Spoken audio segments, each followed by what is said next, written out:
Veligonda project విషయంలో కొందరు credit చోరీ చేసే ప్రయత్నాలు చేస్తున్నారని అప్పసాని రాజేష్ విమర్శించారు. మీడియా సమావేశంలో ఆయన మాట్లాడుతూ వెలిగొండకు గొడ్డలిపాటి ఏం చేసిందని క్రెడిట్ తీసుకుంటుందని అంటూ ప్రశ్నించారు.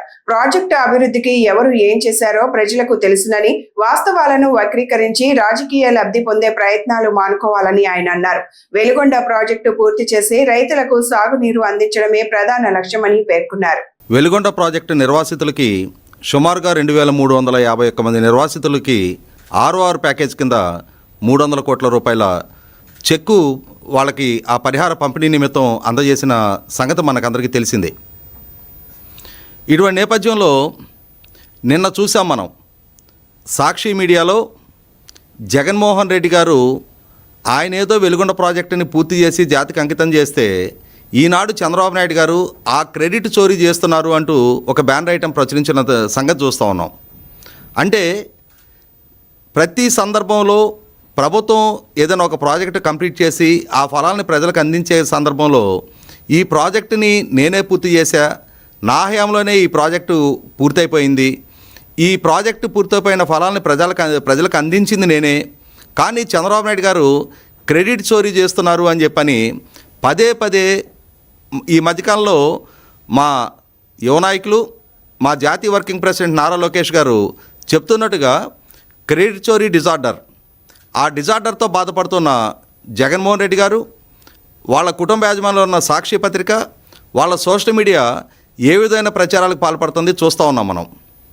ఇటువంటి నేపథ్యంలో అసలు ఈ వెలిగొండ ప్రాజెక్టు గురించి, ఈ వెలిగొండ ప్రాజెక్టు స్థితిగతుల గురించి తప్పనిసరిగా ప్రజలకు విడమర్చి చెప్పాల్సిన బాధ్యత మాకుంది అని చెప్పని భావించి ఈరోజు వివరాలు తెలియజేస్తూ ఉన్నాం.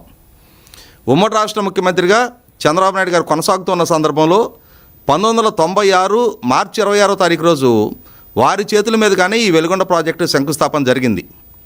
ఆనాడు చంద్రబాబు నాయుడు గారి చేతుల మీదుగా శంకుస్థాపన జరిగిన ఈ ప్రాజెక్టు 2019లో విభజిత రాష్ట్ర తొలి ముఖ్యమంత్రిగా చంద్రబాబు నాయుడు గారి ప్రభుత్వ పదవీకాలం ముగిసే నాటికి ఆ ప్రాజెక్టు మీద పెట్టిన మొత్తం ఖర్చు 5,974 కోట్లు.